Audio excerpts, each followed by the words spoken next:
Welcome back to another episode. Two things can be true. My name is Brandon, and if you checked out the first episode, if you listened to the first episode, if you left a comment from the first episode, thank you, thank you, thank you. It's been my dream for a long time to get a podcast out. I've been working on it, and I finally said, you know what? Let's pull the plug. It's time to do it. Let's go ahead. Let's get yourself down.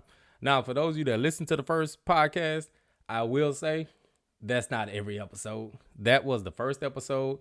And just like any pilot, if you ever watched a pilot of an episode, sometimes you see some things you never see again. Sometimes you hear about characters you never hear about again.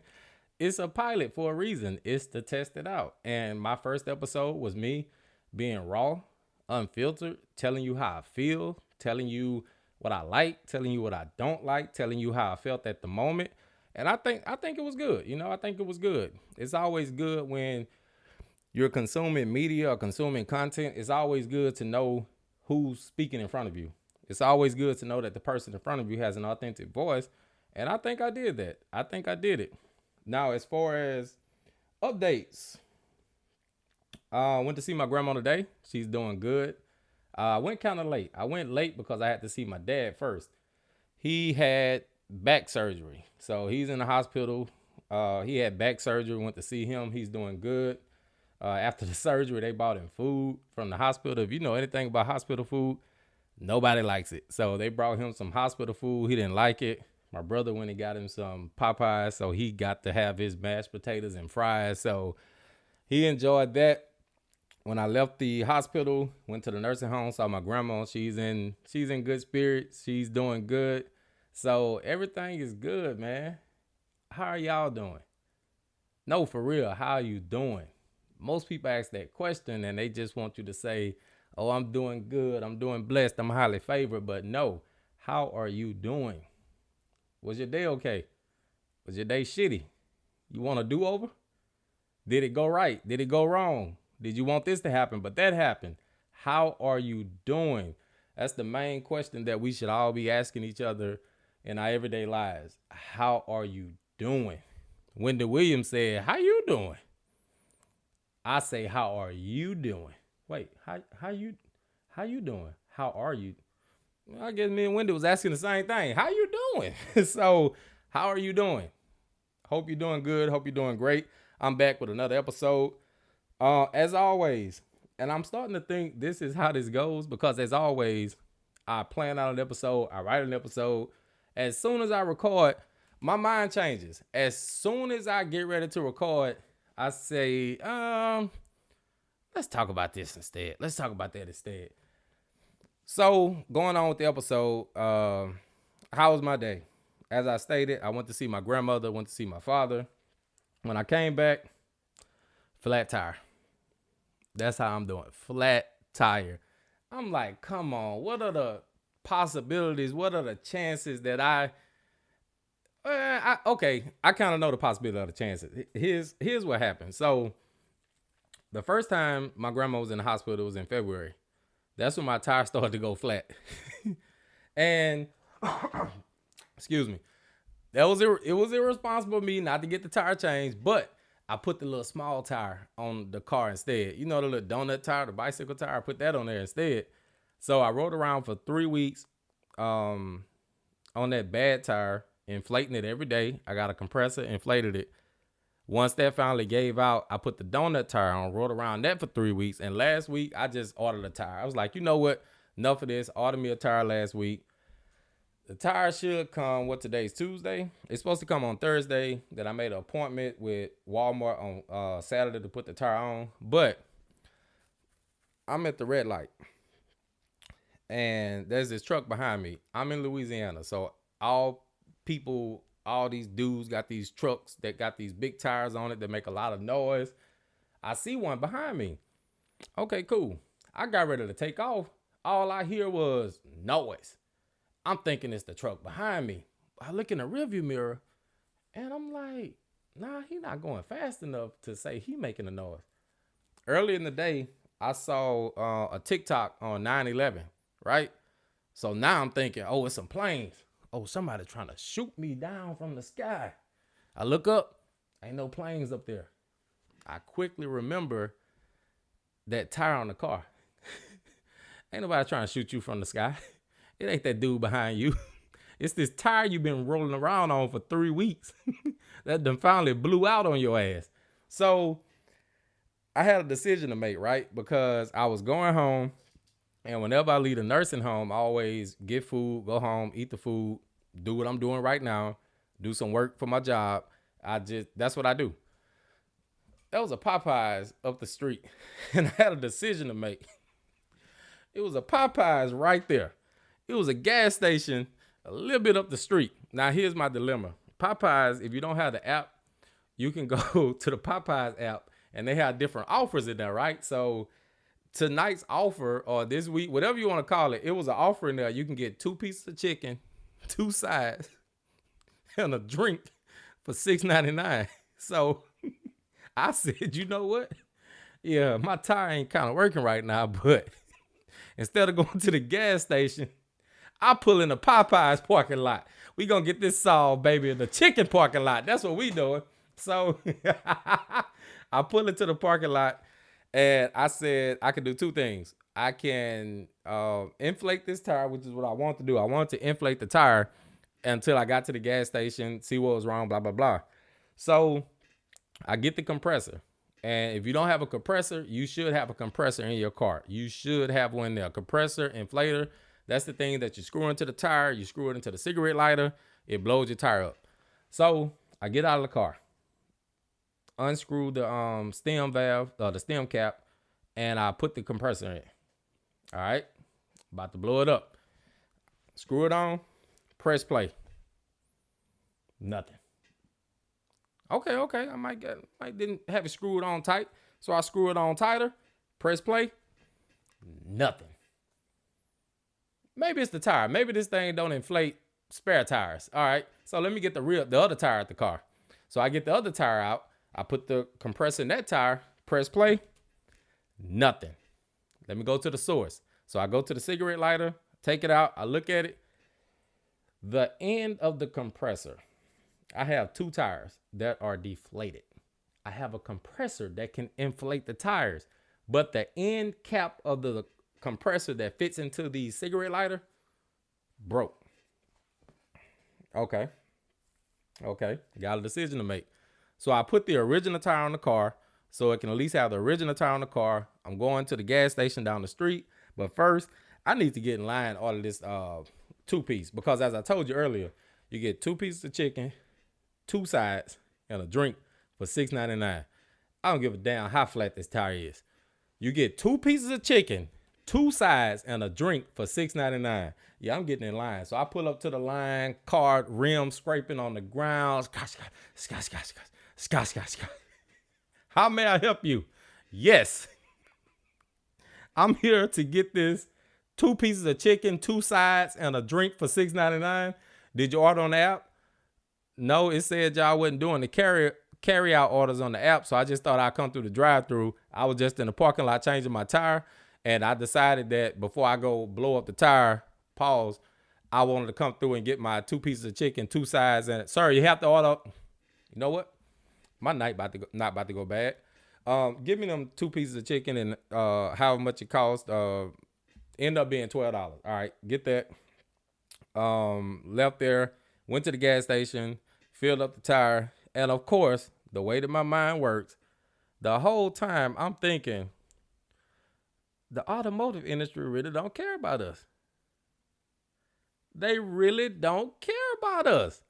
Like, yo, my tire is flat, and the only other option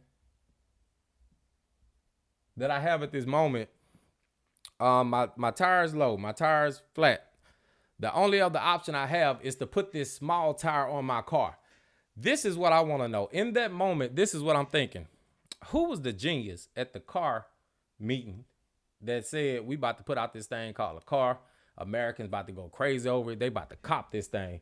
Who was the genius that said, what if one of the tires get flat? They thought he was a revolutionary when he said that. My problem is with the person that said, let's put another tire in the car. My problem is not with let's put another tire in the car. My problem is when he said, let's put a smaller tire in the car to replace a bigger tire that might go out on the car? Whose idea was it to make a spare tire smaller than the rest of the tires?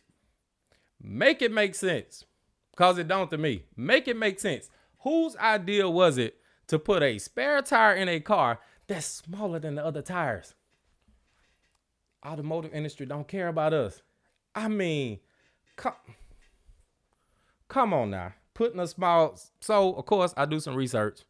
And I see that came about like early 1900s. The spare tire became a thing where they started putting spare tires in cars. This, that, and the third. They charge you like $80 to do that. They charge you like $80 to put a spare tire in your car because they said, hey, one of these shits might go out. You want a backup shit in case that shit go out. All right, cool. That sounds like a good idea. You got to give us $80 though. What? People did it, this, that, and the third. And I kept researching and I saw that it's not even a government rule. There's not even a rule from the government that the car industry has to put a spare tire in your car. Of course, they have some type of regulations that says that your car has to do a certain thing, but it doesn't specifically say that you have to put a spare tire in your car. Right now, like there's only 53% of cars that have a spare tire. And since the last 10 years, if you've noticed, if you purchased a car in the last 10 years, it doesn't have a spare tire. That's because there's this organization, the initials are CAF, and I wrote it down. What's that organization? CAF. I wrote it down. Where is CAF? The Corporate Average Fuel Economy. So the way that they try to make an excuse for not giving you a spare tire, they say it's going to save you money. It's going to save you gas money. It's going to save you, it's just going to save you space. You're going to have more space in your car. And I'm like, yo, how much gas money will I save? And I looked it up. Not having a spare tire in your car, if you purchase a car in the past 10 years, it doesn't have a spare tire, you're saving $100 a year on gas.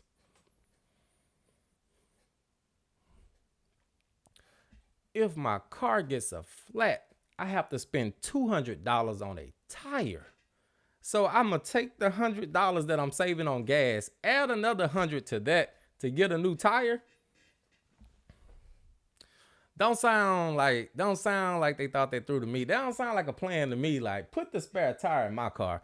Put the spare tire in my car all day long. And y'all, I know y'all may have newer model cars and they may not have that spare tire in there. They got that fix-a-flat in there. Let me tell you something. Put a spare tire in your car because you do not want to be broken down on the road 10:30 at night with some fix-a-flat in your hand. And your car has a big ass gas, and your car tire has a big ass gas in it. Put a spare tire in your car. Go save the money up, save you $200. Put a spare tire in your car. And if you could, put a run flat tire. Put run flat tires on your car. My story with run flat, during 2021 when we had the hurricane that came through, my nephews were staying with me during that time. So I wanted to evacuate them because they couldn't stay here with no power. It was too hot in the house. They would not be able to stay here. So I said, oh, you know what? Let's evacuate. We went to Memphis. 5 hours away. That's enough out of the wayness for the storm. Let's go to Memphis. So me and them kids, we packed up. We went to Memphis for like a week and a half, almost 2 weeks. We eventually had to come back home because my money ain't that long. And my nephews, if you saw them, they some healthy boys. My money ain't that long to feed them boys in Memphis for 2 weeks. So we had to cut that short. We came back. On the way back, we stopped in Jackson, Mississippi, because I was, being in contact with people, and they pretty much said there's no ice down here. There are no supplies. The stores are not being refilled because the trucks can't come and refill it. So the farthest away place, but the closest enough place I could stop to get ice so it won't melt on the way home was Jackson, Mississippi, which is 2 hours away from my house. So we stop in Jackson.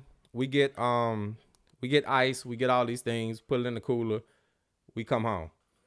Coming home, we get on the interstate. And for the most part, when you get onto the interstate, you pretty much merge to get onto the interstate. But wherever we got onto the interstate, you had to do one of them things where you had to take this, then ride it around, then ride it back up, then get on the interstate. I didn't notice that barrier on the ground And when I started to get on the ramp to get on the interstate, I quickly noticed there was a ramp or something on some cement, broken up cement or something like that. So I corrected, but I heard the tire hit it. So I'm thinking, okay, we're about to have a blowout. But we keep going, no blowout. 10 minutes later, no blowout. 30 minutes later, no blowout. We get home. Remember, it's 2 hours away. Jackson is 2 hours away from my house. We get home, we unpack. The boys eventually go and stay with their grandmother, my mama, because they couldn't stay in the hot house. And I think a day or two after that, I had to go make a food run. I think the Red Cross was giving out food. So I went get some food, this, that, and the third. I come back home. I noticed the tire is low. So I said, I'm not doing anything. The storm is here. We have no power. There's no TV. So let me change the tire. Y'all, I took the tire off the car. There was a golf ball size hole in the side of that tire. It hit me right then where it came from. Jackson, Mississippi, when I was getting onto that exit. In Jackson, Mississippi, I punctured that tire. Golf ball size hole in the tire. I was able to drive on that tire 2 hours to get me and them boys back home. And when I got home, I was able to ride around for a day or two before it started leaking. If you can, if you have kids, if you want to feel an extra layer of protection while you're driving, get you some run flat tires. When I say they did not miss when they call those tires run flat, they did not miss. They don't go flat. You remember that girl that put that Gorilla Glue on the head and she said it don't move? The tires, they don't go flat. They don't go flat. So the government can take, not the government, but the automotive industry, they can not put tires in the car they want to, not put a spare tire in the car, all this kind of jazz. First of all, get you a spare tire in that car. And at all costs, if you can, get you some run flat tires. They will save your life. They will save you time. They will save you money in the future. And I looked it up, and I think a set of run flats, what did I see? What did I research? A set of run flat tires, they like $200 a tire on the low end. So it's about, look to spend a G on a set of run flat tires. Look to spend a $1,000 on a set of run flat tires. Trust me, it's an investment that's worth it. Like, all you dudes that's dating women out there, it's becoming harder and harder to date men and women. It's becoming harder for women to choose men. It's becoming harder for men to choose women and to know what to get them. But let me tell you this, fellas. You ain't never heard this a day in your life. If you want to impress a woman, don't buy no bag. Don't buy new shoes. Get us a set of run flat tires. I guarantee you. Women, if a man buys you a set of run flat tires, you got to at least give him some for that night. I mean, a set of run flat tires, they going to save your life. Be like, girl, what happened with so-and-so? Oh, yeah, he did this. Where he take you to? Oh, we ain't really go nowhere. Well, where y'all went to eat? We ain't really go nowhere. Well, what did he get you? A set of run flat tires? A set of tires? Yeah, girl, they never go flat. Oh, he got you a set of tires that never go flat. Oh, he worried about your safety. Oh, you got to marry that man. You're welcome, fellas. Buy a set of run flat tires. Ain't nobody else out there in the game buying run flat tires. Buy her a set of run flat tires. I'm through with it. Let's move on. I just spent 20 minutes talking about run flat tires. If you stayed and you still here, I appreciate it. I appreciate you. Hey, the name of the podcast is Two Things Can Be True. Two things can be true. I can have a heartfelt conversation about my grandma on the first podcast. And I can talk for 20 minutes about run flat tires in the second podcast. The thing you need to know is I'm consistent and I will give you some content and conversation, baby. Even if it is about run flat tires. But this past week, everybody's been talking about Freaknik, the documentary that's supposed to come out on Hulu. And I'm waiting for it to come out too. I am not old enough to have went to Freaknik. I think at its height, like 94, 95, I was like 8, 9 years old. So, of course, I was not old enough to go to Freaknik. I don't think I knew anybody who was old enough to go to Freaknik. So I'm really excited to see the documentary. But I heard about it, right? Just like most of us. We never been, but we heard about it. And the thing that I'm most excited to, I don't want to say excited because in the documentary, for what we know, there were women being sexually assaulted during this time. That's one of the reasons that they closed it down, because women were being sexually assaulted. Women were being just abused, right? We see all the booty shaking and all that, but there was a lot else going on. So I'm not excited to see that part, but I am excited to see the connection that they make with dates. I have a thing with dates. If you do not know, I used to teach history. So I love dates, and I love when people make dates make sense. And looking at the Freaknik documentary, the first thing that I said is, I don't want to see it if Uncle Luke don't have nothing to do with it.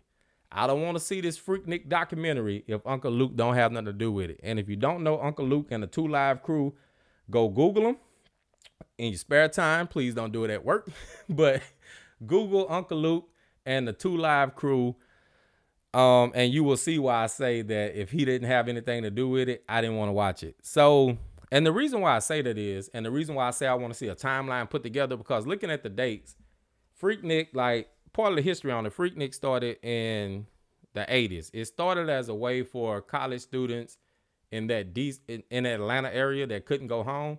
They had something to do for spring break. So it started off like most things. It started off good intentions, started off peer. We're going to have some musical acts up. We're going to have some people rapping. Keep in mind, this was the 80s, so rap was the thing. So we're going to have some rap groups come up. We're going to have people doing poetry. It started off wholesome, just like most things do. But over time, I want to say that promoters switched. They switched promoters. And you know, when you switch promoters, you switch talent, entertainment. And the Freaknik that we know, when we say Freaknik, we talking about early 90s, like 93, 94. That's the Freaknik that we all talk about, 93, 94. Because it was officially banned in, like, I want to say 99, but by that time it had moved out to DeKalb County, so it wasn't really Freaknik like we know. Now, the reason that I said that I want to see the documentary and what they do with the timeline, because Uncle Luke, and most people may not know Uncle Luke, but you've probably heard of him, heard of his songs, heard that name. But he was an instrumental part of Freaknik and hip hop in general. To me, Uncle Luke and the 2 Live Crew, they were the soundtrack of Freaknik. Whenever you see a clip of Freaknik, whenever you see any type of coverage of Freaknik, it's probably an Uncle Luke song playing in the background.